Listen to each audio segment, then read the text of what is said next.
Salam Desa Membangun, sehat, cerdas, mandiri.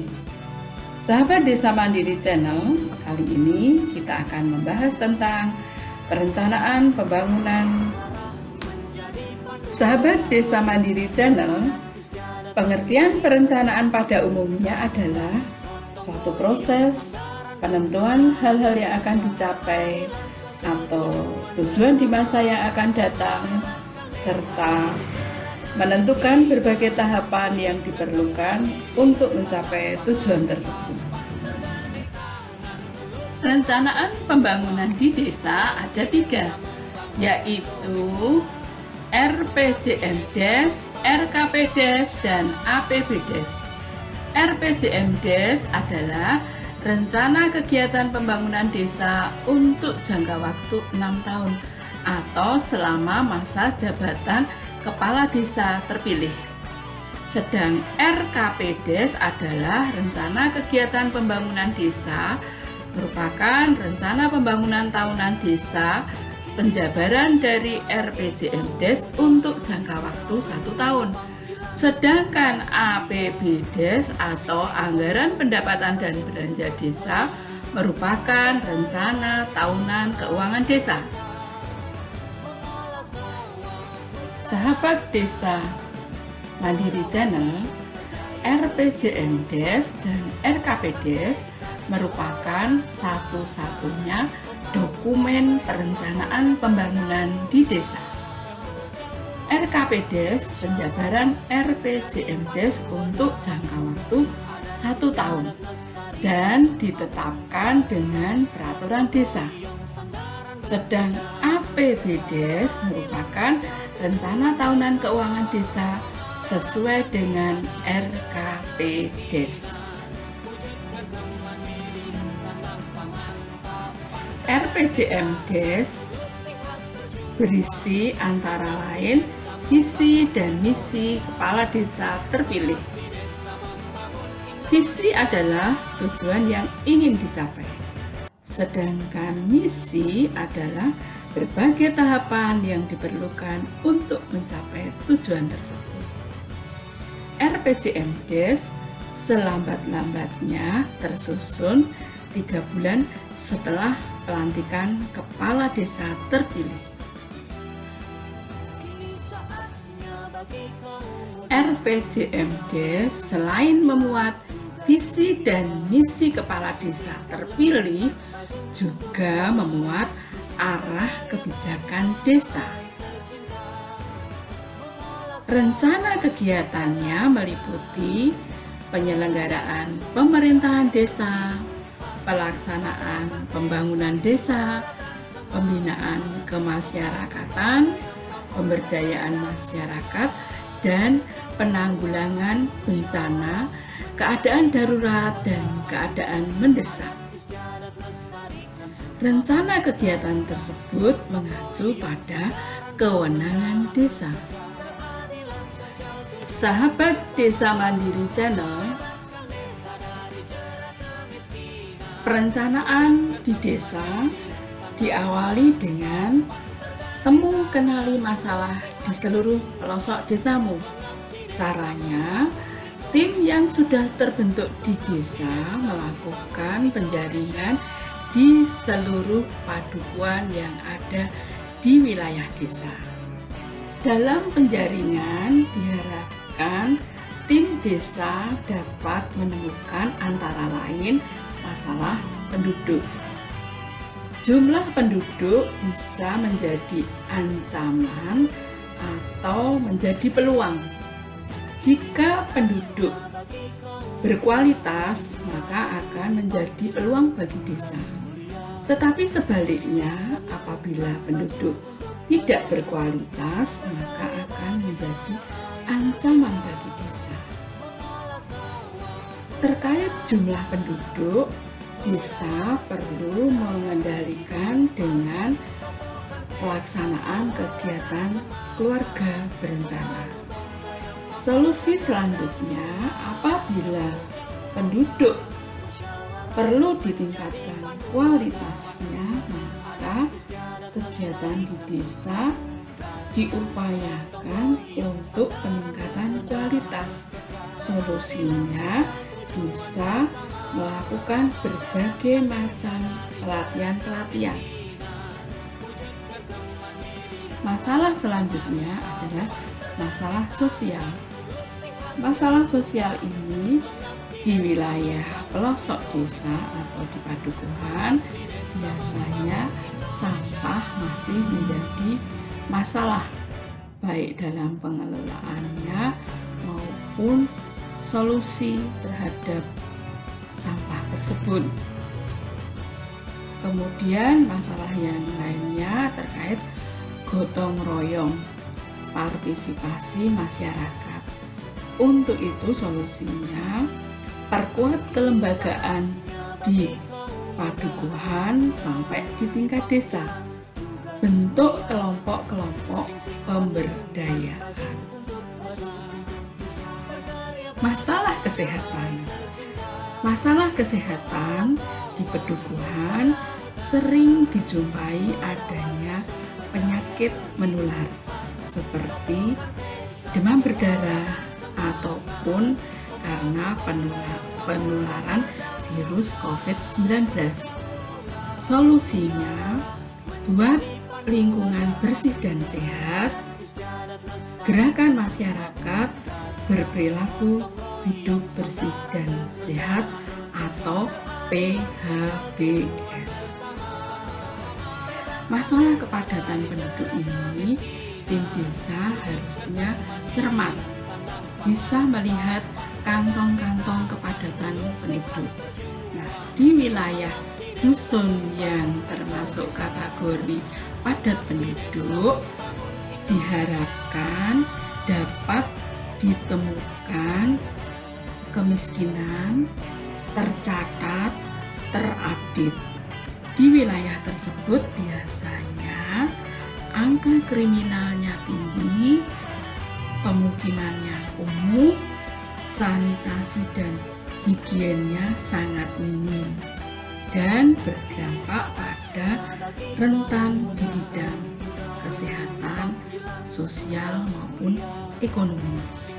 Solusinya penataan kembali wilayah kumuh, perbaiki masalah sanitasi dan higien, rehab rumah layak huni, beri pelatihan bagi penduduk miskin, data kemiskinan diupdate sesuai waktu. Masalah kemiskinan.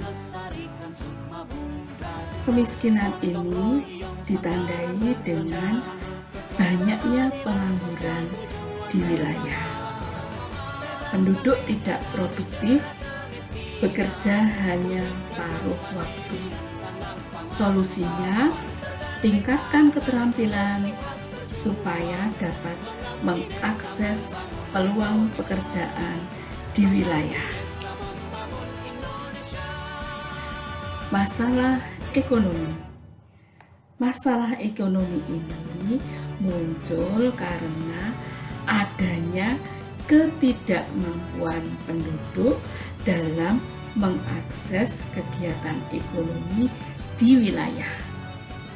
Solusinya, berikan pemahaman tentang potensi wilayah. Berikan latihan keterampilan bagi penduduk agar mampu mengakses peluang ekonomi di wilayah. Masalah pendidikan. Dalam penjaringan masalah pendidikan, tim perlu teliti dan jeli. Cari data anak sekolah. Yang pertama, lama masa belajar penduduk diharapkan 12 tahun. Jika belum 12 tahun, maka solusinya perlu didorong sampai mencapai lulus SLTA. Masalah berikutnya adalah masalah anak putus sekolah. Anak putus sekolah ini dicari faktor penyebabnya. Yang pertama, apakah karena kemiskinan atau karena masalah pola pengasuhan yang salah, atau karena anak tersebut masuk kategori anak yang nakal. Jika faktor penyebabnya karena kemiskinan, maka bisa diusulkan untuk mendapat bantuan. Tetapi jika karena masalah kenakalan atau pengasuhan, maka perlu diusulkan ke rehabilitasi. Masalah lingkungan. Sebagai contoh, apabila di Padukuhan di wilayah desamu itu ada sungai, harapannya sungai itu terjaga. Apabila sungai tersebut tidak dikelola dengan baik atau tidak dijaga keasriannya, maka akan menyebabkan lingkungan menjadi kumuh, sumber penyakit, selanjutnya kesehatan terganggu, dan dampaknya jika penduduk tersebut terganggu kesehatannya, maka tidak bisa bekerja dengan optimal. Kalau tidak bisa bekerja dengan optimal, penghasilan penduduk tersebut menurun atau minim, yang mengakibatkan penduduk tersebut menjadi miskin. Solusinya, buat kelompok sadar wisata. Kemudian, buat kelompok kali bersih dan tingkatkan kegiatan pemberdayaan, partisipasi masyarakat untuk bisa melestarikan lingkungan. Masalah kesejahteraan sosial. Masalah kesejahteraan sosial ini terkait dengan adanya penyandang masalah sosial atau PMKS. Misalnya, adanya penduduk difabel, adanya penduduk rawan sosial, dan lain-lain. Solusinya, update data tersebut, beri bantuan, dan dorong penduduk tersebut untuk bisa berdaya. Masalah berikutnya adalah ketimpangan. Ketimpangan ini misalnya adanya perumahan yang berada di pemukiman penduduk asli. Biasanya dari sisi ekonomi, wilayah perumahan dari tingkat ekonomi dan sosial lebih tinggi dibandingkan penduduk asli. Oleh karena itu, buat program-program yang terkait dengan pembauran. Ini sebuah solusinya. Sahabat Desa Mandiri Channel, alur penyusunan RPJMDes sebagai berikut. Yang pertama, pramusrengbang atau musyawarah desa. Pembentukan penyusun RPJMDes.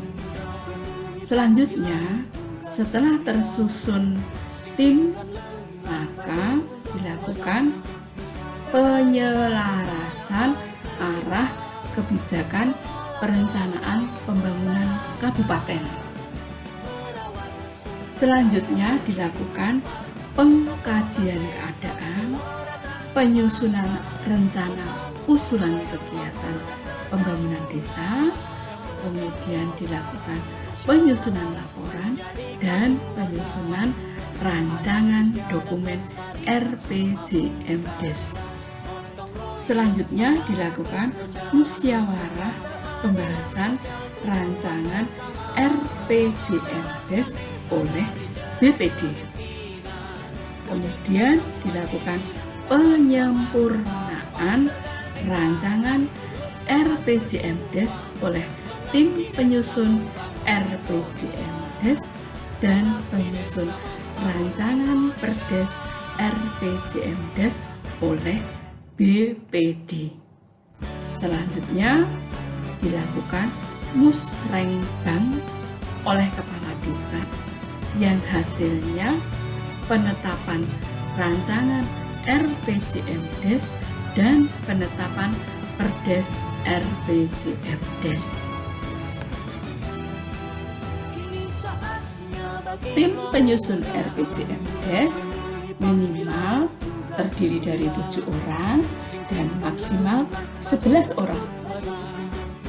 Kepala desa sebagai pembina, sekretaris desa sebagai ketua, dan ketua LPM sebagai sekretaris. Anggotanya terdiri dari kepala urusan 2 orang, kepala seksi 3 orang, dan dari unsur LKD antara lain dari PKK 1 orang, Karang Taruna 1 orang, atau diambil dari KPM atau tokoh masyarakat 1 orang. Itulah sahabat Desa Mandiri Channel, proses tentang perencanaan pembangunan di desa.